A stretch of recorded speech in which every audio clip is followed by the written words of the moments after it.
Yes, Heavenly Father, maraming salamat po, Panginoon, sa huling linggo ito, Panginoon, na gagamitin mo po ako na makapagsalita sa iyong mga anak, sa iyong mga nilikha sa aming Single Church, O Lord. Lord, saluhan mo po ang aking bibig at ikaw po ang siyang nawang mangusap sa pamamagitan, Panginoon, ng mensaheng ito. Gamitin mo lamang ang aking bibig upang makapagsalita ka, Lord God. Puspusan mo rin po, nawa ako ng iyong banal na spirito upang maliwanag mong maipaparating sa bawat isa ang nais mong malaman at matutunan po namin. Lord, ganoon din po, dalangin namin na puspusan mo ng katalinuhan, ng wisdom, ng understanding, ng knowledge, at ng iyong banal na spirito ang bawat isa sa amin. Buksan mo, Panginoon, ang mga spiritual eyes po namin, spiritual ears, and spiritual hearts upang makabalik po kami sa kwentong ito ni Samson at ma-witness po namin, makita po namin kung bakit ito nangyari at bakit kailangan pa itong maisulat sa iyong banal na aklat. Lord, gamitin mo ang kwentong ito upang makausap mo po personally ang bawat isa sa amin. Lord, hindi ko po alam how will you use this message to rebuke us, teach us, correct us. But Lord, through your Spirit, Lord God, I believe that you will empower each and every one of us and you will speak in a clear, audible voice, Panginoon. All this we pray in the mighty name of Jesus Christ, our Lord. Amen. Praise God. Tayo po.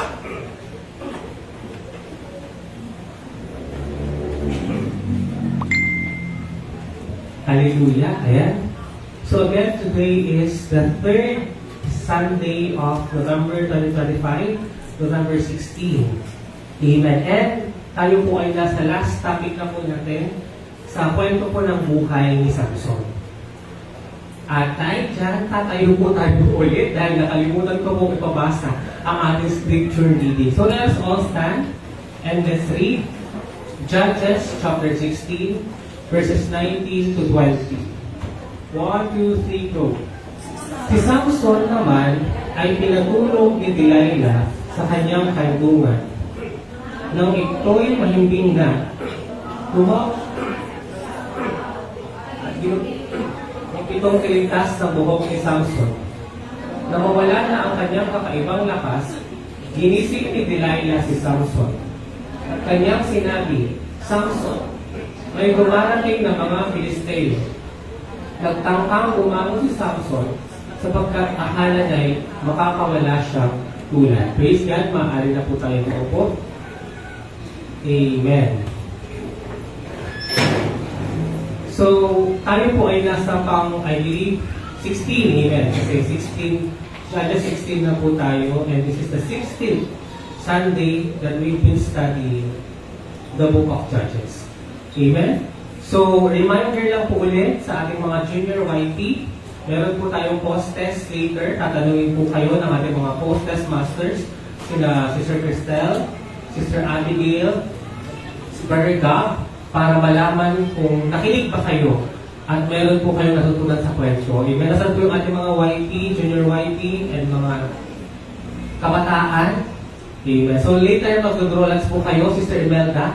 Paki-ready na lang po ulit yung pangalan nila. I believe ba yun ay ready na last time? Yung sila lang din naman yun. Bubunod doon yung mga postmasters at sila po ay magkakaroon ng fellowship later after the service. So makinig po kayo mga YP. At nawa ang mabanggit niyo pong lesson or wisdom ay yung hindi po nasabi sa message. Amen. I hope na makapag-share po kayo ng lesson o natutunan ninyo na personally sinabi sa inyo ni Lord through this story. Maliban doon sa mga ika-flash mamaya. Amen po? Amen. Sapagkat naniniwala ako na hindi lang po ako ang kakausapin ni Lord through this message, kundi ang bawat isa sa atin. Amen. Handa na po ba tayong makinig? Pakitanong yung katabi mo, handa ka na ba makinig, kapatid? Amen. Sigurado ka ba na hindi ka matutulog, kapatid? Amen. Tanungin mo siya kapag inaantok na po siya, pakikalabit po siya at pakisabi na, bangon na kapatid, tapos na ang message. Amen. So let's start with verse 1. Ayan, let's read. Basahin po natin. Minsan, si Samson ay nagpunta sa Gaza. Doon may nakilala siyang isang babaeng nagbebenta ng panandaliang aliw. Okay, question. Yung babae ba na na-meet ka dito ay si Delilah? Yes or no? Ano ang pangalan ng babae na makikilala niya sa verse po na ito? Ano po pangalan niya? Delilah? Delilah is correct? Wrong. Ayun, galit sa atin Melda. Hindi pa po ito si Delilah, okay? Ito po yung pangalawang babae na makaka-partner ni Samson sa kwento. And sinasabi po dito na siya po ay nagbibigay ng panandaliang aliw. So, sex slave po or sex worker po ng babae ito na wala pong pangalan. Dito po makikita natin yung nabanggit ko kanina na hindi talaga sumusunod si Samson at matigas talaga yung ulo niya kasi kung sino pa yung dapat niyang paalisin, sino pa yung dapat niyang patayin, sino pa yung dapat niyang tanggalin sa Kanaan, ayun pa ang kanyang sinasamahan. Amen? At ang babaeng ito ay Philistine din po siya, or Filisteo. Ito po ang mga tao noong panahon na nagpapahirap sa mga Israelita. So ang lugar po ng Gaza ay still napapaloob po yan sa loob po ng Kanaan o yung Promised Land. Amen. Siya ay nagpalipas ng gabi roon kasama ang babaeng ito. So, this is what he did. Ito yung sumunod niyang ginawa after niyang ma-broken hearted. Amen. Kasi ma-broken hearted siya nung last Sunday. Kasi kapag balik niya sa Gaza, sa mga lugar ng Filisteo, yung asawa niya ay pinakasal na sa iba. Amen. Tapos bumawi siya. Ano yung ginawa niyang pagbawi? Sinunog niya yung mga pananim ng mga Philistine sa pamamagitan ng mga aso na pinagtali-tali niya yung buntot at sinunog niya yung buntot upang lahat ng tatakbuhan o dadaanan ng mga asong yun ay masusunog at may mga namatay po na Philistine. Amen. Kaya bumawi yung mga Philistine kay Samson at siya ay pinahuli. At ang mga ginamit na humuli sa kanya ay ang mga kalaki niya rin po ng mga taga-Juda. Amen. At isinuko nila si Samson, subalit si Samson ay nagalit din at bumawi at pinatay niya ang ilan sa mga Philistine. Amen. Kung kaya makikita natin na kahit nag-disobey si Samson, ay some way or somehow napupulfill niya pa rin yung purpose niya na patayin ang mga Philistine o talunin ang mga Philistine. Amen? Kasi kung hindi dahil nga doon sa galit niya, ay hindi niya mapabawasan ang populasyon o ang pagdami ng mga Philistine po na ito. Amen? So, mapapansin din po natin sa kwento ni Samson, nakakaiba siya sa mga naunang judges na napag-aralan natin. Bakit? Bakit po? Anong pagkakaiba ni Samson sa ibang mga judges when it comes sa pakikipaglaban sa mga ibang lahi na nananakop sa kanila, na nananatili pa rin sa Kanaan? Ano yung difference? Yung mga unang judges, sila ay marami or may kasama. Amen. Subalit pag si Samson ang pumapatay sa Philistine, mag-isa niya lang. Amen. Kaya ganun po sila kagalit or kainis na inis kay Samson dahil nga po naipapakita niya na napakalakas niya talaga at kaya nang ubusin o patayin ang mga Philistine or ang mga kalaban ng mga Israelites. Amen. Kaya gusto nila na mapatay si Samson. Amen. Kasi nga po, sa sobrang lakas niya ay nauubos na po sila at napapatay po ang mga kalahi nilang Filisteo. Ayan. So, first lesson po natin dito, ayan, maliban po dapat dito, ay may masabi po tayo sa ating mga post-test masters. Basahin po natin, number 1, iwasan ang mga lugar at sitwasyon na maaaring magdulot ng kasalanan. Amen. Kagaya po ng lugar na pinuntahan po ni Samson sa kwentong ito, question, sa tingin niyo po ba maaari o posible na magkasala siya sa lugar na pinuntahan niya na kung saan marami po ang nagbebenta po ng aliw o ng laman. Amen po? Amen. So, ang kwentong yun ay hindi lang po siya patungkol sa lugar na kagaya nun. Subalit, ito po ay pumapaloob sa lahat-lahat ng mga sitwasyon o lugar na alam natin, pag gagawin natin yun, or pupuntahan natin yun, or sasamahan natin ang mga taong yun, ay sigurado magkakasala po tayo. Amen? Amen? Bakit? Dahil, for sure, alam naman po natin ang mali sa tama, lalo na kapag tayo po ay nakikinig ng salita ng Diyos at nag-aral ng kanyang salita. Amen? Magsabi nga po kayo ng isa sa mga 10 commandments na ipinagbabawal ng Diyos na ayaw niya na gawin natin. Ano po? Thou shalt not kill. Amen. Thou shalt not covet thy neighbor's wife. Huwag nating piliting angkinin ang pagmamayari ng iba, lalo na yung asawa ng ating kapitbahay. Ano pa? Thou shalt not steal. Amen. Ano pa po? Thou shalt not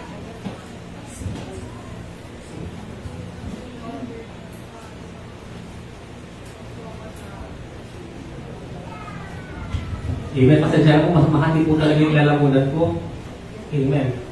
Kaya nung nag-Bible school kami nung last Friday, sinabihin ko po si Bishop Edwin na sabi ko, mag-exist muna ako sa pag-recite. Tapos meron din kami ng citation, tapos nagbabasa po kami ng mga verse. Kasi nahihirapan po talaga ako magsalita, lalo na nung Friday po. Praise God. At praise God dahil meron pong strep sales. Amen. But of course, hindi po yung sponsored. Amen. Amen. Ayan. So, basahin natin ulit. Iwasan ang mga lugar at sitwasyong maaaring magdulot ng kasalanan. Amen. Pagpatuloy po natin, verse 2. Nalaman ng mga Pilisteo na siya naroon. Kaya pinaligiran nila ang lugar na yon at magdamag na nagbantay sa pasukan ng lungsod, yung main entrance nung city nila, yung Gaza. Ipinasya nilang magbantay hanggang umaga upang tiyak na mapatay nila si Samson. Ganun po nila kagusto na mawala po sa mundo si Samson. Kumbaga, sa dinami-dami ng mga Israelita sa panahon na ito, ang ultimate or pinaka-kinakatakutan nila ay walang iba si Samson. Dahil si Samson pala ay sapat na para patayin silang lahat. Amen! Kasi dati sila Gideon, kailangan pa niya ng army. Ilan yung iniwan ni Lord na kasama niya? 300. Amen. Sila Deborah. Ganun din po. At yung mga ibang judges. May kasama po sila na pumatay sa mga Midianites and sa other nakalaban po ng mga Israelites. So of course, dahil nalaman nila na nandoon po si Samson sa Gaza, they are trying their best para mahuli siya at mapatay siya while nandoon po siya sa lugar po nila. Okay, verse 3. Ngunit, nang hating gabi na'y pumunta sa pintuang bayan, ito po yung main gate. Ang mga city po noon ay napapalibutan po ng pader, kagaya po ng Wall of Jericho. At meron po yung pinaka-main gate na kung saan doon ka lang pwede pumasok para makapunta ka po sa city. Amen? So, ngunit nang hating gabi na ay pumunta sa pintuang bayan, yan yung main gate po ng city, si Samson. Anong ginawa niya sa main gate? Inalis ang mga pangharang, ang mga poste at tarangka. Inasan niya ang mga ito at dinala sa ibabaw ng gulod sa tapat ng Hebron. In other words, sinira o tinanggal niya po yung main gate po nila. Amen. So, ganoon nga po siya. Kalaking threat sa kanila dahil napakalakas niya po physically. Amen. Verse 4. Let's read. Pagkatapos nito'y, ayan, dito na po yung favorite niyong babae po. Pagkatapos umibig naman siya, si Samson, ng isang dalaga na nakatira sa libis ng Sorek. Still part pa rin po yan ng Kanaan. Ano po ang pangalan ng babae? Delilah. Why? Oh, why Delilah? So siya po si Delilah, ang magiging next na apple of the eye ni Samson. Verse 5. Ang babaeng ito'y nilapitan ng 5 pinunong Filisteo at kanilang sinabi, ayan, Suyuin mo si Samson para malaman namin kung ano ang lihim ng kanyang lakas at nang mabihag naman siya. Sino po yung kanilang nilapitan? Si Delilah. Question, nangyari na ba ito dati sa buhay ni Samson? Meron na po bang babae sa buhay niya na tinrider siya or binitray siya at kinausap din yung babae na yon para gantihan or malaman yung bugtong-bugtong ni Samson para manalo sila against him or Samson? Meron na po ba? Amen. Anong pangalan niya? Wala. Amen. Akala ko magbabanggit kayo. Pangalan, so wala mo pangalan ulit ang babae yun? Yung hindi po yung meron siya. Sana kung may pangalan siya malamang. Siguro ideally gusto talaga ni Lord na i-highlight si Delilah. Kasi mas kakaiba tong babae ito compared doon sa dalawang nauna. Amen. Kasi ang babae si Delilah ay sumisimbolo sa saan po? Saan po sumisimbolo si Delilah? Nabanggit na po ito ni Pastor Noel nung nag-preach po siya this year. Sinisimbolo po ni Delilah ang ano po, layuan mo ako. Tukso. Ayan, sinisimbolo po ni Delilah ang temptation or ang tukso na tayo ay magkasala. Yun po ang spiritual na significance po ng role po ni Delilah sa kwento po ni Samson. Ayan, sabi po, suyuin mo si Samson para malaman namin kung ano ang lihim ng kanyang lakas at nang mabihag namin siya. In other words, naniniwala sila na mayroong something na power or sikreto si Samson kaya gano'n siya kalakas. Amen. Bakit? Kasi na hindi po siya normal na kaya niya pong sirain yung gate ng city o patayin ang sakaterpang tao na hindi man siya natatalo. So, sabi nila, baka may anting-anting or may kakaiba or may power or baka mayroon itong pinag-aayunuhan or pinapalaingan. Amen. Question, ano ba yung secret ni Samson kaya? Bakit siya malakas? Yung buhok niya. Amen. Tama po kayo na yun po ang magiging dahilan later, yung buhok niya, kaya mawawala yung lakas niya. So, balit ako personally, nakikita ko na ang lakas niya ay ang ating Panginoong Diyos. Amen. At nung napagod na ang Diyos sa kanya dahil hindi siya sumusunod, di ba lalabas mamaya na iniwan na siya ng Diyos, kaya nawala na rin yung kalakasan niya.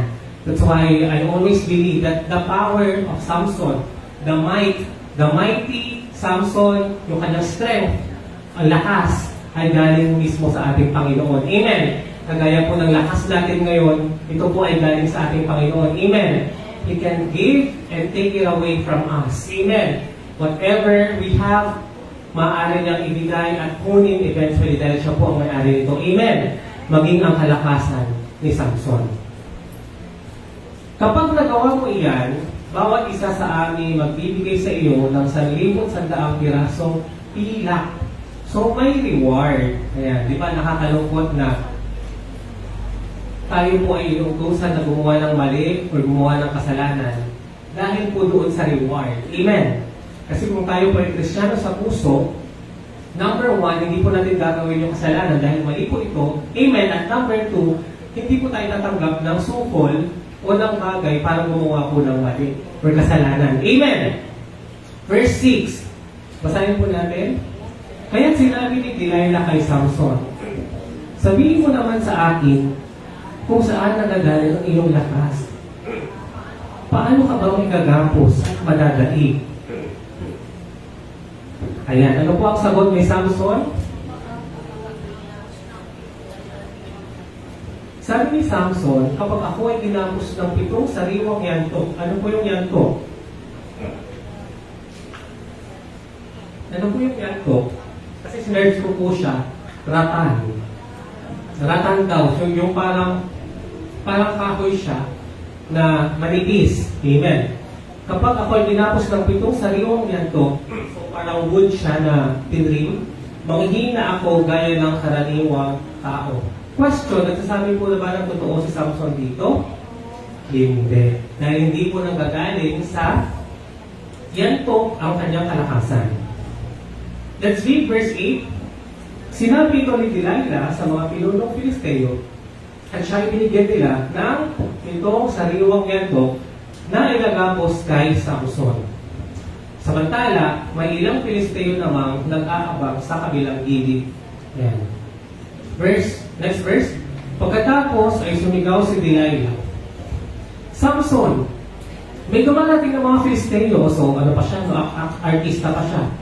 Nagpapanggap pa siya na hindi niya alam na may mga kalaban or may mga Filistine. Ang yantok na iginapos kay Samson ay nilagot nito na para lamang nasusunog na sinuli. So, ganun po siya kalakas na kahit siya po ay pinali po ng yantok ni Delilah ay nasira na po ito. Kaya hindi nila nalaman ang lihim ng kanyang lakas. So, successful po ba yung temptation or yung tukso ni Delilah po sa first na part na ito? Hindi. Yan.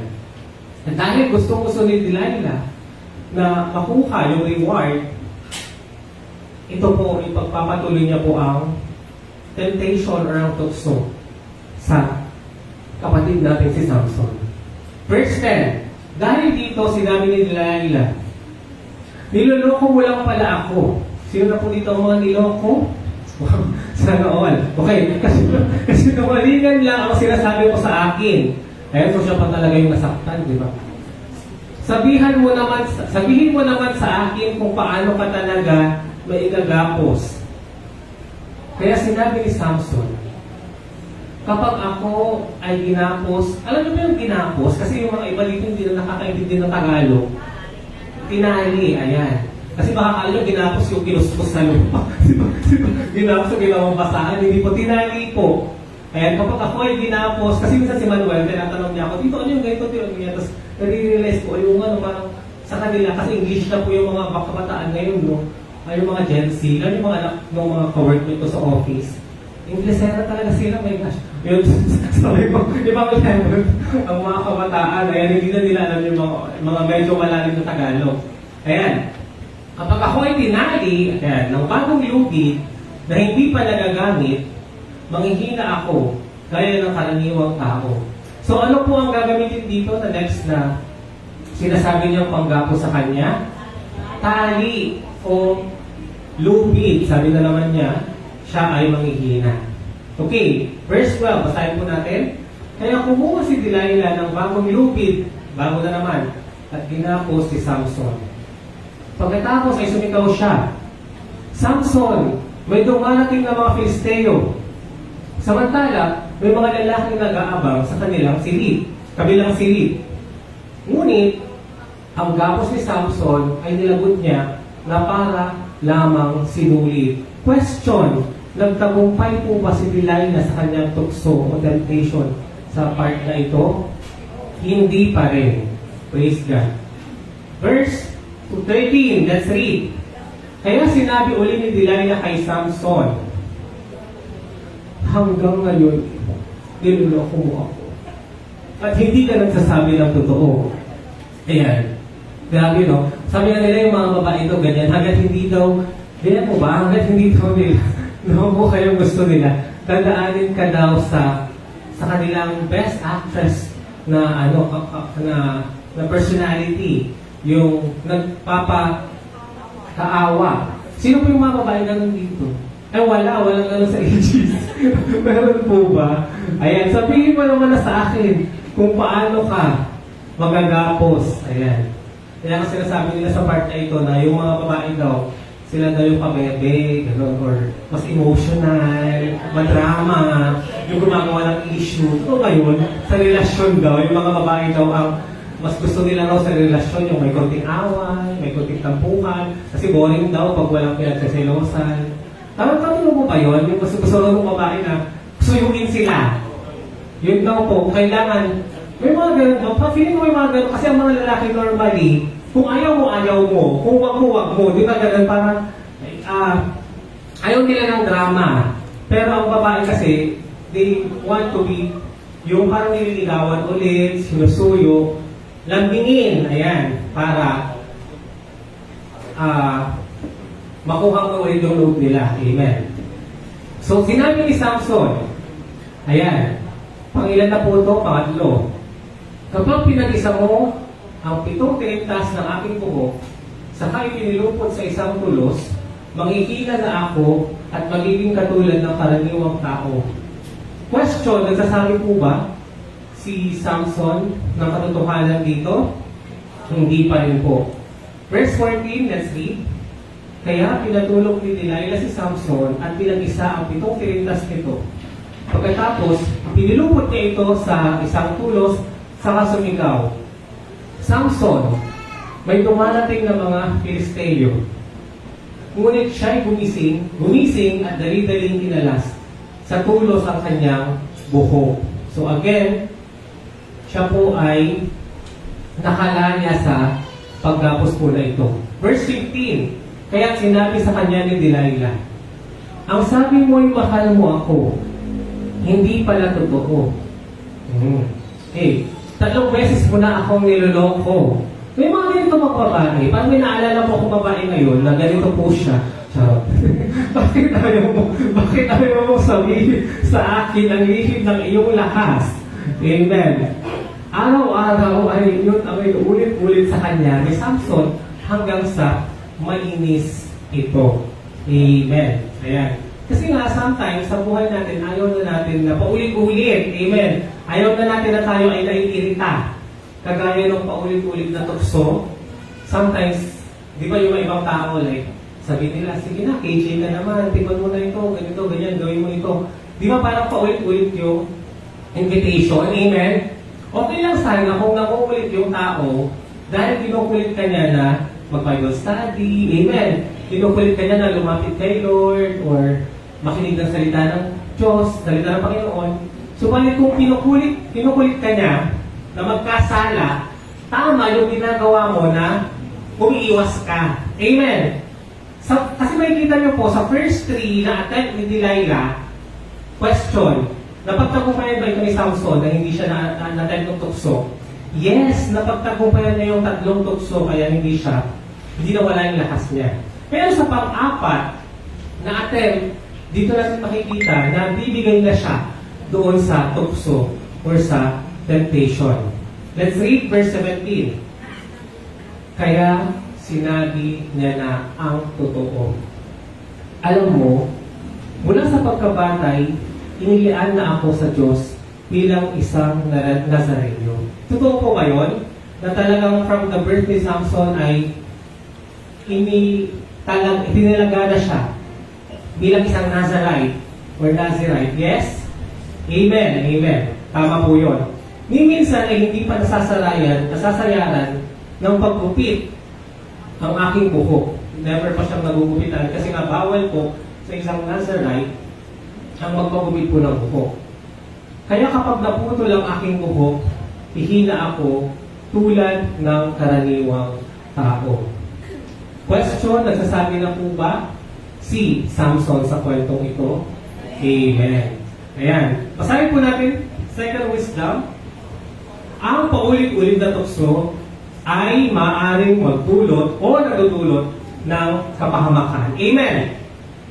Sabi ko nga po sa inyo, as long as napagtatagumpayan po natin yung temptation, okay po tayo. Amen. Kasi po sa lupang ito, hindi po titigil ang kalaban, si Satanas, ang mga evil spirit, para tayo po ay pagkasalang muli. Amen.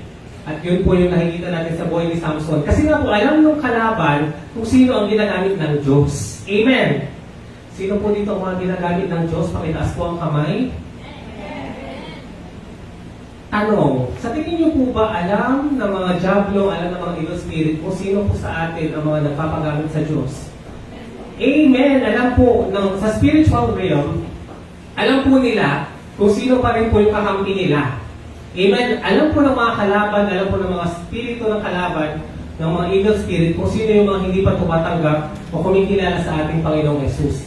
Kaya hindi nagiging threat yung mga taong yon. Amen. Hindi threat sa kanila ang mga tao na nagpapakilala ng katotohanan ng kaligtasan sa pamagitan ng ating Panginoong Jesus. Amen.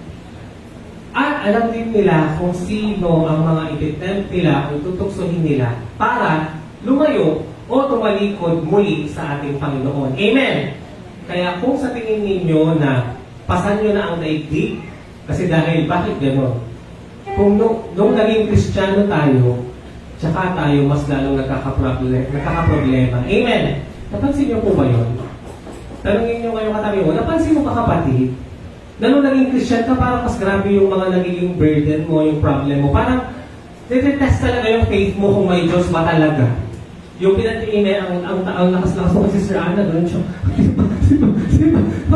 Parang hindi siya tugma na, bakit gano'n, nung naging Kristiyano ako, nung kumilala ako kay Lord, parang mas lalo namang natitest yung faith ko kung talaga bang tapat ang Diyos. Amen! Napansin niyo yun, napalevel up yung burden natin, na dati ganito lang yung nangyayari, tapos mas grabe yung palala ng palala, kasi nga gusto ng kalaban na talikuran natin ang Diyos. Amen! At bawiin natin yung ating paniniwala sa ating Panginoon. Amen! Dahil gaya nga ng sabi ko, alam ng kalaban kung sino ang kanilang ititempt. Kilala nila kung sino ang mga tumanggap sa ating Panginoong Diyos. Amen! Kaya, again, let us be reminded that ang paulit-ulit na temptation o tukso will surely cause us harm. Amen! Ay siguradong magdudulot ng kapahamakan sa atin. Okay, let's continue. Verse 18. Basahin po natin. Nabatid ni Delilah na nagsasabi na ng totoo si Samson. Kaya ipinatawag niya ang mga hari Filisteo. Pinasabi niyang nagtapat na si Samson. Kaya maaari na silang magbalik sa Sore. Nagbalik nga roon ang mga pinuno, dala ang perang ibabayad kay Delilah. Question, sa buhay ng ating Panginoong Jesus, nangyari po ba ito? Amen. Sino po ang binayaran para i-betray o magtaksil sa ating Panginoong Jesus?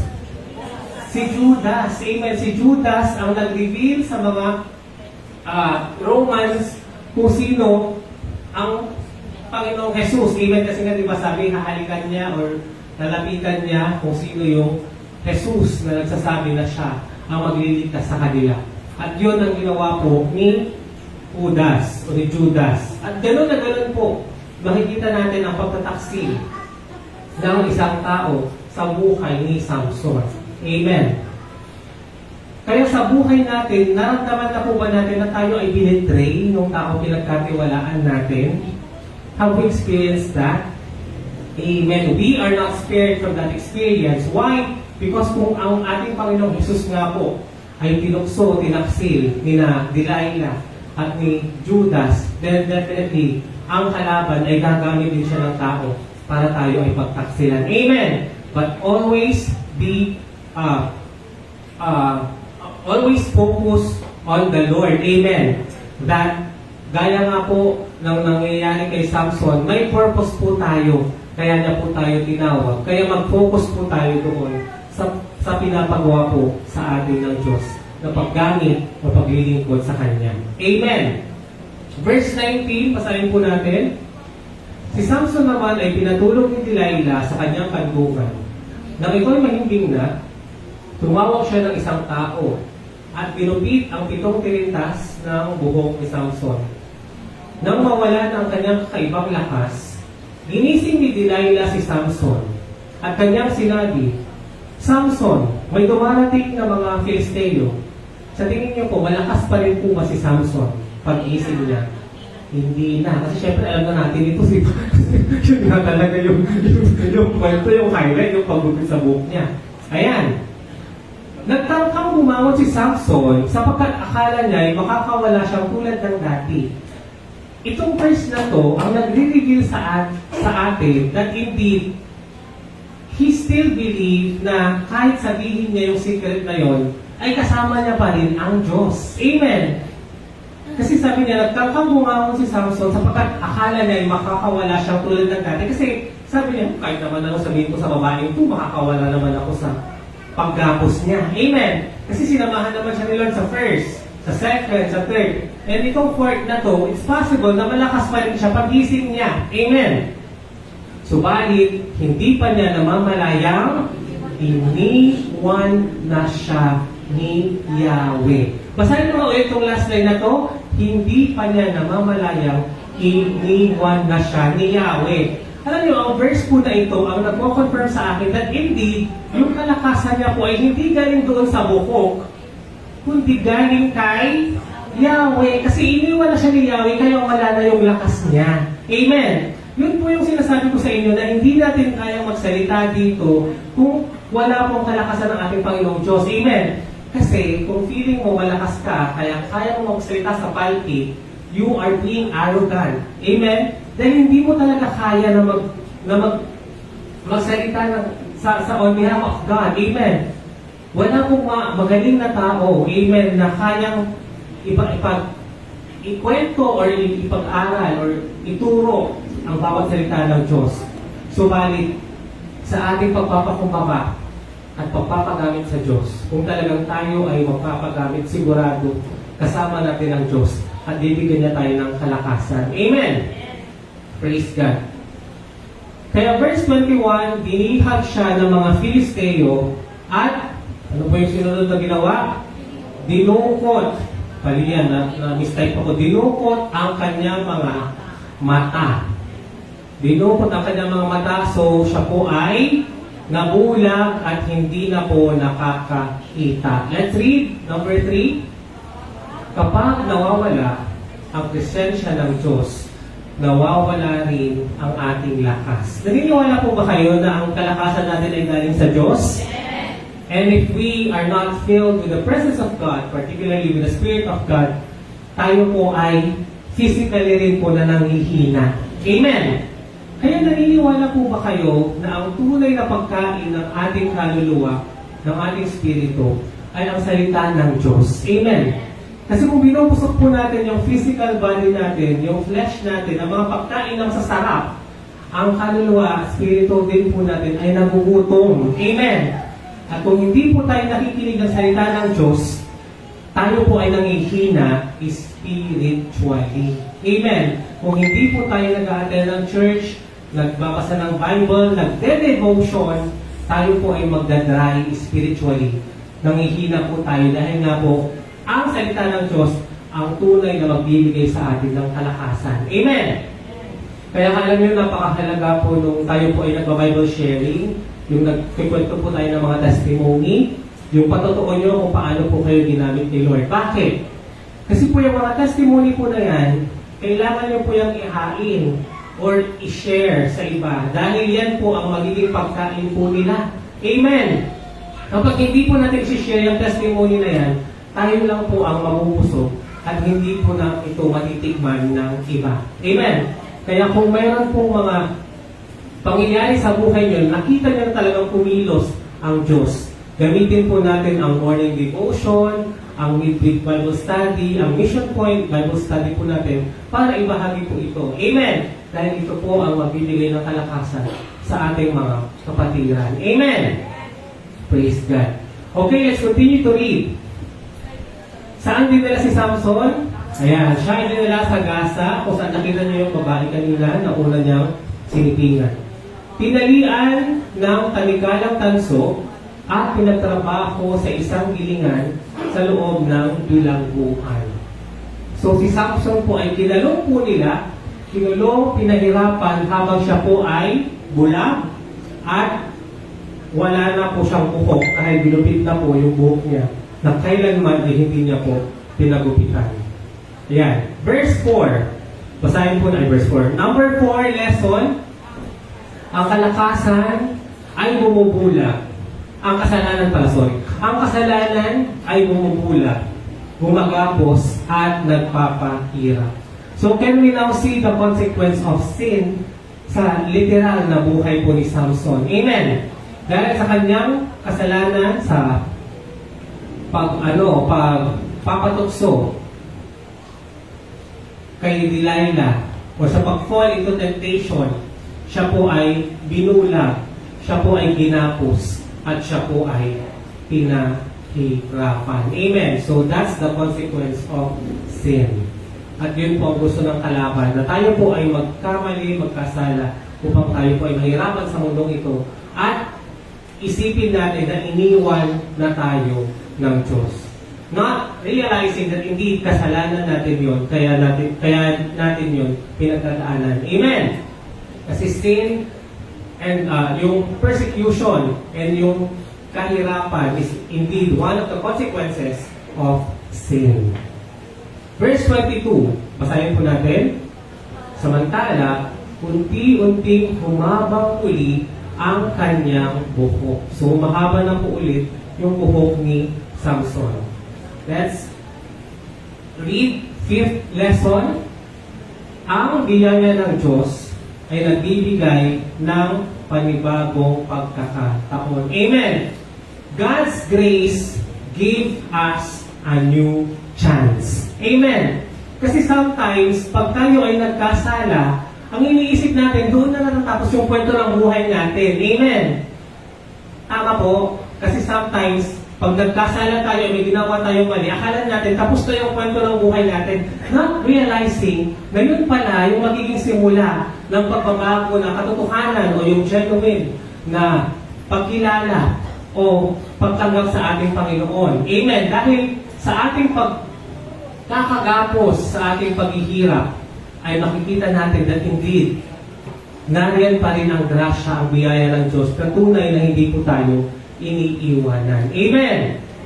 Tama po, naniniwala po kayo that God gives a second chance, a third chance, a fourth chance, a fifth chance, hanggang tayo po ay matauhan. Amen! So, naniniwala po kayo sa ganon? Amen. Okay, let's read verse 23. Basahin po natin. Minsan, nagkatipon ang mga haring Filisteo upang magdiwang at maghandog sa Diyos-Diyosan nilang sinagot. So, meron po silang festival na kung saan nandoon po ang lahat ng Philistine para po i-worship ang kanilang Diyos-Diyosang pangalan niya po? Si Dagon. Ayan, sa kanilang pagdiriwang ay umawit sila ng pinagtagumpay tayo ng ating Diyos. Si Dagon po yun, yung kanilang false god. Laban kay Samson na ating kaaway. Amen. Because, gaya nga nasabi ko kanina, parang ang pinaka-greatest or ultimate enemy of the Philistine during this time is Samson alone. Kasi si Samson pa lang as an Israelite is enough na para patayin silang lahat. Amen. So, they declare na nagtagumpay sila laban sa kalaban nilang si Samson. At sila ay pinaglaban, pinalaya, iniligtas na kanilang Diyos-Diyosang. Sino po? Si Dagon, kaya sila nagse-celebrate. Kaya pinagpepestahan po nila si Samson dahil si Samson po ay nakatali, nakahandusay dyan para ipakita sa kanila na yung kalaban nila ay nakagapos na at talunan at hindi malaya. Okay, verse 24. Nang siya'y makita ng mga taong bayan, ang mga ito ay umawit din ng tayo'y pinagtagumpay ng ating Diyos laban sa sumira sa ating lupain. Kasi diba sinunog niya? At pumatay sa marami nating kasamahan. Amen. Kasi bumami siya. Pinatay niya yung mga Philistines. Verse 25, let's read. At sa laki ng kanilang katuwaan, naisipan nilang pagkatuwaan si Samson. Inilabas nila ito sa bilangguan at pinatayo sa pagitan ng dalawang malalaking haligi. Ano po yung haligi? Poste or yung pillar. Ayan, may dalawang pillar in between Samson. Okay, basahin po natin ang 6th lesson po. Pinagtatawanan ng kaaway ang pagbagsak ng anak ng Diyos. Question, sino po dito ang mga anak ng Diyos? Pagsabi ng Amen? Amen! Naniniwala po kayo na natutuwa po ang mga kalaban sa spiritual sense pag tayo po ay nahihirapan sa pagpapagamit kay Lord. Amen! Na-realize ko po ba ngayon that in the spiritual realm, natutuwa ang kalaban kapag nakikita nila na nag-burn out na tayo sa ministry natin. Amen! Alam niyo ba na natutuwa ang kalaban kapag mag-quit na tayo sa pinapagawa ni Lord sa atin? Na parang, gumuram. Yan kasi, di ba? Papagamit ka pa kay Lord, di ba? Sister Miller, ayoko na mag-talk.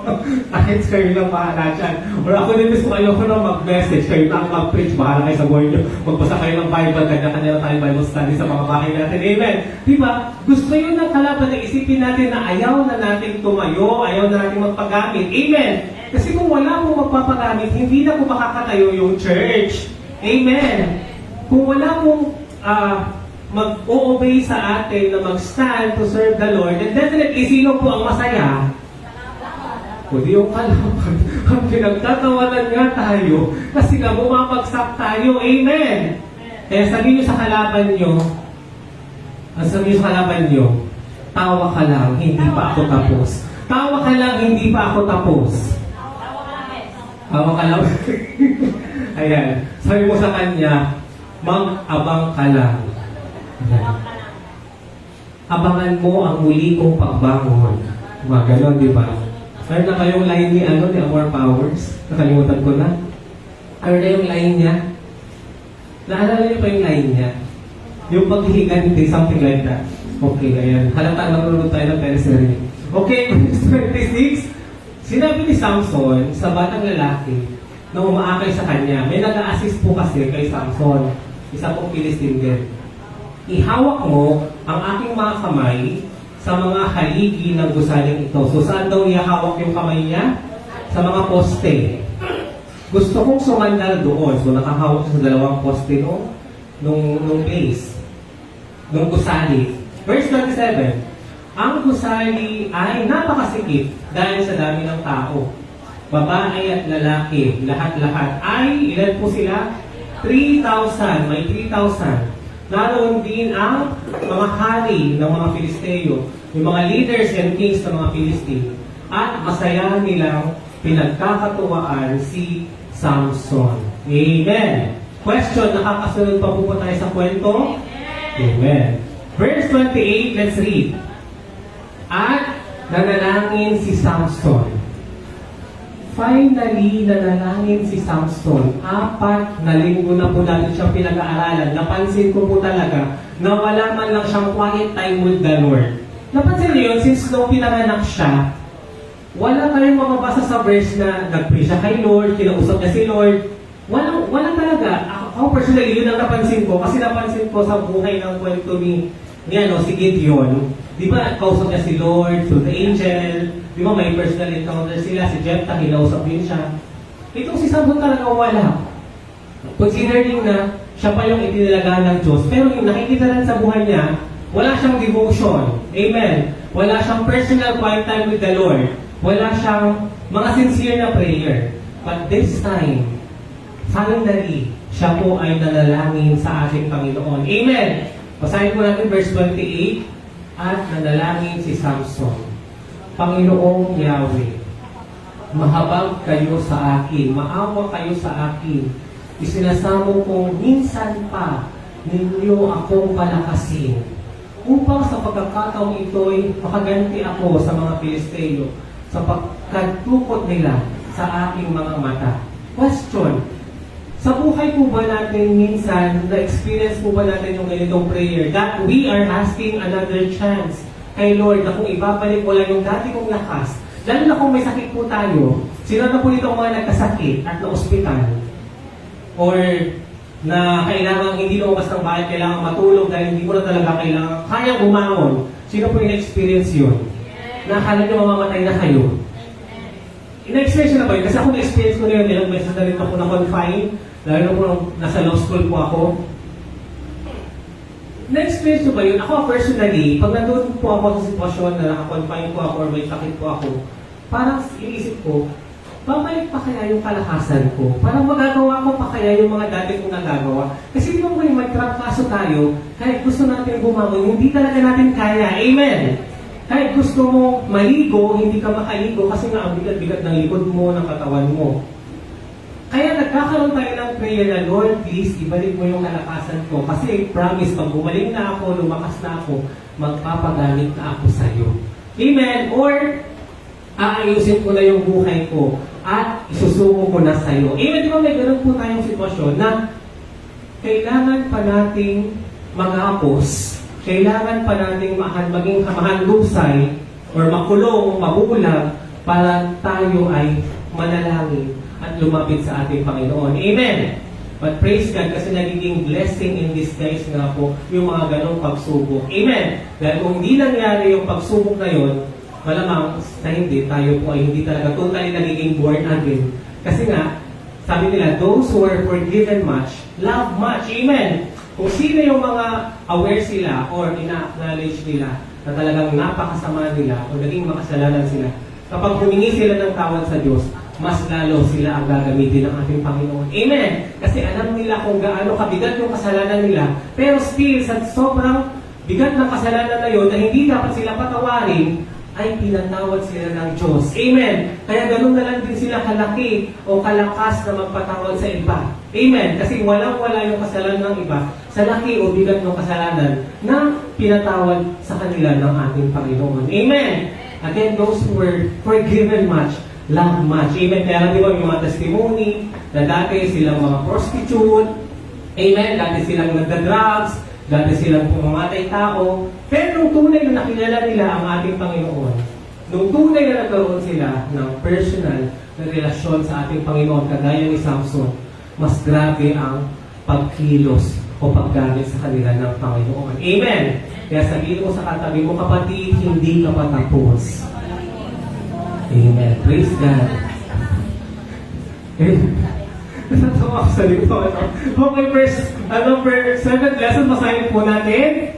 Naririnig ng Diyos ang tapat na panalangin kahit sa oras ng ating pagbagsak. Naniniwala po kayo dyan that God can hear our sincere, honest, tapat na prayer even during our downfall o sa ating pagsubok or pagkakawasak o pagkakagapos. Amen! He can hear every prayer and He can see every tear o luha na pumapatak sa ating mata sa tuwing tayo ay nananalangin at isinusuko natin sa Kanya ang bigat ng pagsubok natin sa buhay. Amen! And verse 29, let's read. Itinukod niya ang kanyang mga kamay sa dalawang haligi sa gitna ng gusali. At malakas na sinabi, anong sinabi ni Samson? Mamamatay ako, ngunit sama-sama tayo mamamatay. Ibinuhos niya ang kanyang lakas kasi nga bumalik na po yung lakas ni Samson. In other words, in-answer ni Lord yung prayer niya na palakasin siya ulit. Amen. Kasi muli, hindi niya po kayang gibain ang mga posting yan kung hindi po siya binigyan o binalik ng Diyos yung kanyang kalakasan. Amen. Because sa tingin niyo po ba, personal na physical yan na effort or strength ni Samson? Of course not, hindi po. Still, ang kalakasan yan ay kanino po galing? Sa ating Diyos kay Yahweh. Kaya ibinuhos niya ang kanyang lakas at itinulak ang mga haligi. Gumuho ito at nagbagsakan ang mga pinuno at ang lahat ng mga Filisteyong naroon. Kaya, ang napatay ni Samson sa oras ng kanyang kamatayan ay mas marami pa kaysa noong siya ay nabubuhay. So, mas marami pa ang namatay sa trahedyang ito compared doon sa mga napatay niyang Philistine during his lifetime. Amen! Okay, last lesson, number 8, basahin po natin. Kahit ang bumagsak ay maaaring palakasin at itaas muli ng Diyos. Amen! Kaya nga yung response song natin yung sabi niya, I will rise up again. You promised me that I will make it through, so I believe you. Alam niyo po, nung narinig ko po yung song na yun, naramdaman ko talaga na, wow, yan ang perfect na pang-finale song sa kwento ng buhay ni Samson. Amen! Kasi yung kwento na yun, pinapakita niya na hindi pa talaga tapos si Lord sa kanya. Amen. At hindi pa tapos yung kwento, yung story niya. Kasi may gagawin pa si Lord sa buhay niya. Amen. Basahin natin ulit yung pang-8. Kahit ang bumagsak ay maaari pang palakasin at itaas muli ng Diyos. Question, sino na po rito ang nasubukang bumagsak? Hindi naman po sa exam or literal na bumagsak po sa lupa. Sino po rito yung naramdaman na yung kabiguan? At sino naman po ang nakabangon sa pagkakabagsak o kabiguan or problema na yon? Na-experience niyo po ba yon? Amen. Tanong, sino po ang umalalay o nagtayo sa inyo para kayo makabangon muli? Amen. Ang Diyos. Kaya tayo ay kaya niyang itaas muli. Amen. Okay, verse 21. Basahin po natin. Kinuha ng kanyang mga kapatid at mga kamag-anak ang bangkay ni Samson. Kasi nga po siya po ay namatay. At inilibing sa puntod ng ama niyang si Manoah sa pagitan ng Zora at Estaol. 20 taon siyang naging hukom at pinuno ng Israel. Grabe, ilang years po siyang naging leader po nila? 20 years. At ito pala ang magiging huling araw ni Samson. Yung magiging cause ng kanyang kamatayan. Sinakripisyo niya po ang kanyang mismong buhay para iligtas ang mga Israelites. Amen! Can we see Jesus sa ginawang pagsasakripisyo na yun ni Samson? Nakikita po pa natin si Jesus sa pag-alay ng kanyang buhay upang iligtas po tayo. Amen! Ganun po ang ginawa ng ating Panginoong Jesus. He died for us. He sacrificed His life in order to save us. Amen! Palapakan po natin ang ating Panginoon. Hallelujah! At dyan po nagtatapos ang kwento. May panonoodin lang po tayong video clip para mas ma-appreciate at mas tumatak po sa atin ang huling kwentong ito ng buhay ni Samson. Presents Samson and Delilah. One night, Samson arrived at a Philistine city named Gaza and decided to spend the night there. When the citizens saw him, they surrounded the place, and they locked the big doors of the city. During the night, they remained silent, watching the door, and they said, "We'll stay here and wait for the morning to kill Samson." But Samson got up at midnight. When he realized the doors of the city were closed, he ripped it off, carried it on his shoulder as if it weighed nothing, and took it to the top of the mountain, which was in front of Hebron. After some time, Samson was completely in love with a Philistine woman from the valley of Sora, whose name was Delilah. The governors of the Philistines knew Samson liked her, and they knew that was a chance to capture him.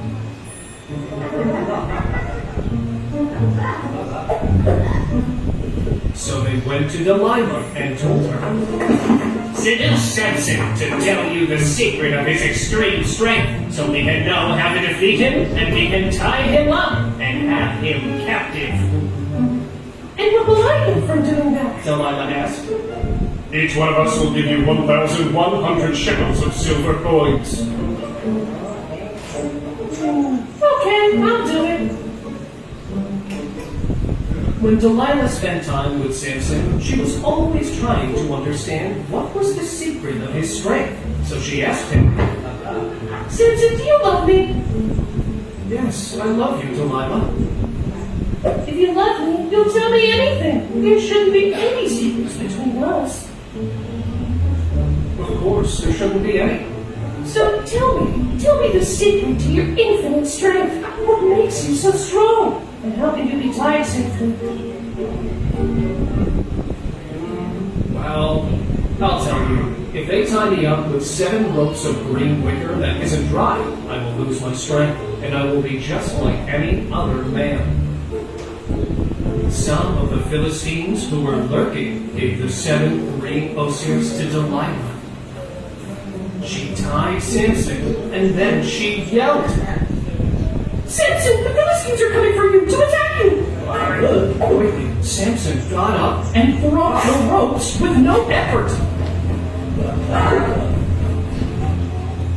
Delilah told him, You lied to me! You were mocking me, lying to my face! So come on, tell me, how can you be tied safely? Delilah insisted and kept insisting. So Samson said, It's fine, I'll tell you.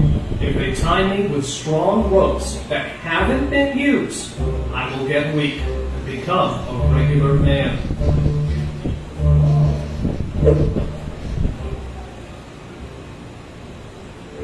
While some Philistines were accepting the scene in the room, Delilah took some ropes, tied Samson up, and then shouted. Samson, the Philistines are coming for you! So Samson stood up and broke the ropes as if they were just threads. You see, you don't love me! You're a liar! And like that, the following days, Delilah kept insisting and insisting and insisting. On, I'll tell you. If you weave my 7 braids of my hair with a loom and secure it with a stake, then I will get weak and become a regular man.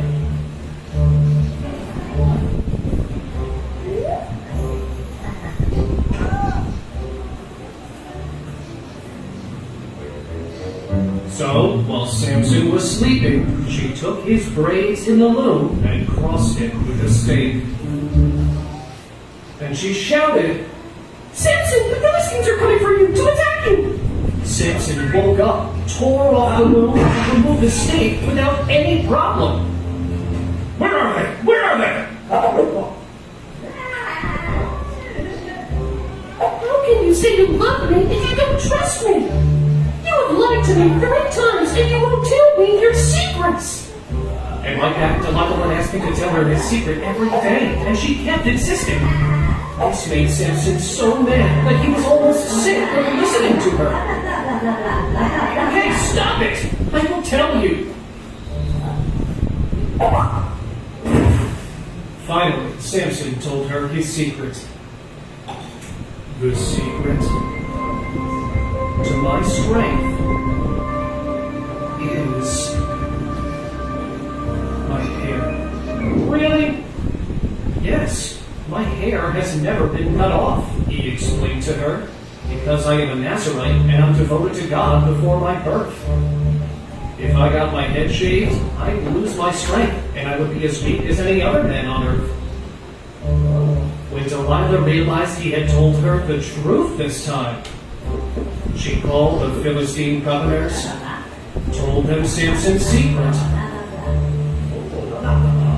and the Philistines gave her the money they had offered her.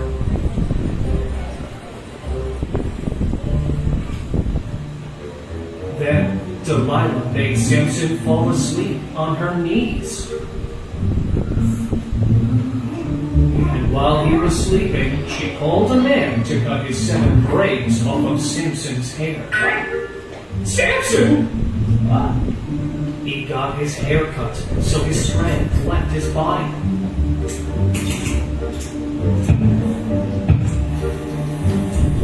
Then she shouted, Samson, the Philistines are coming for you! Samson woke up and thought, I will get free from them like the last times, and will get them off of me. But he didn't know God had abandoned him. What's wrong with me? Why am I feeling so weak? And then he realized he had lost his strength. The Philistines captured him, ripped his eyes off his face.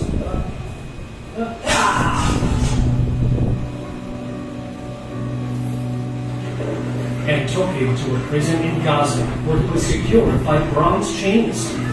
His job was to mill grains in prison. This wasn't the plan God had for Samson. He was supposed to free the people of Israel from the Philistines. But when he gave up to the seduction of his desires, he kept getting away from God's plan. Time went by, and Samson's hair started to grow up again.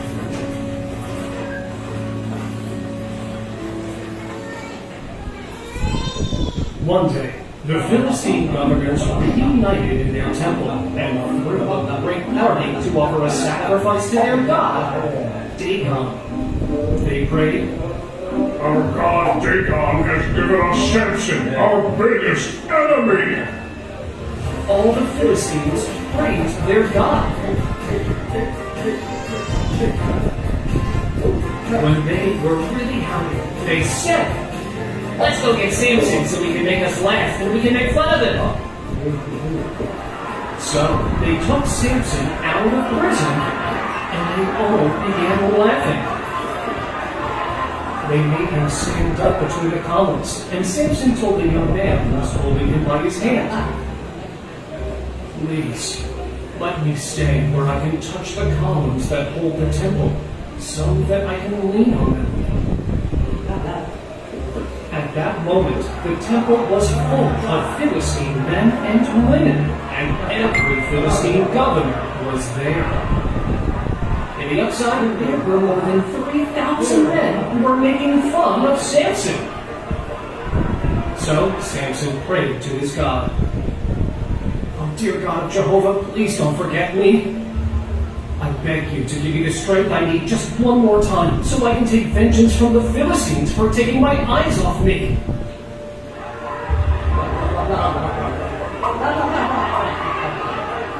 God answered Samson's prayers.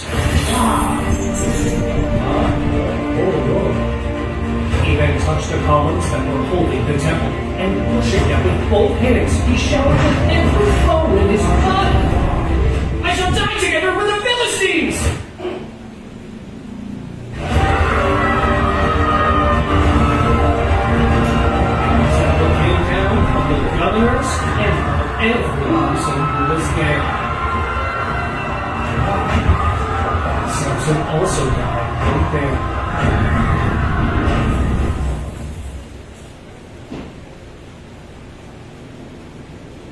Many more people died right there in his death than the people that died during his life.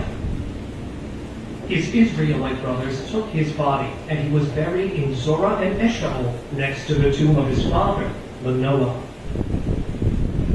After Samson, the new Israelites were not near God, which caused great chaos among them. They gave up on idolatry. There was violence among them, abuse, and lack of justice. And all of this because, in those days, there was no king in Israel. Each one did what it pleased.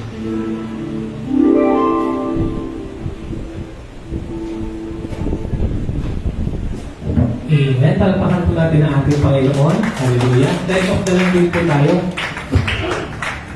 I'll just flash the lesson that we have learned from this story. Okay? Ano ang nagtanong sa kwento? Again, yung mga ito-flash po natin dito, I hope na may ma-share po kayo mamaya sa post-test na lesson aside from this na babasahin po natin. Praise God. Number 1, basahin po natin.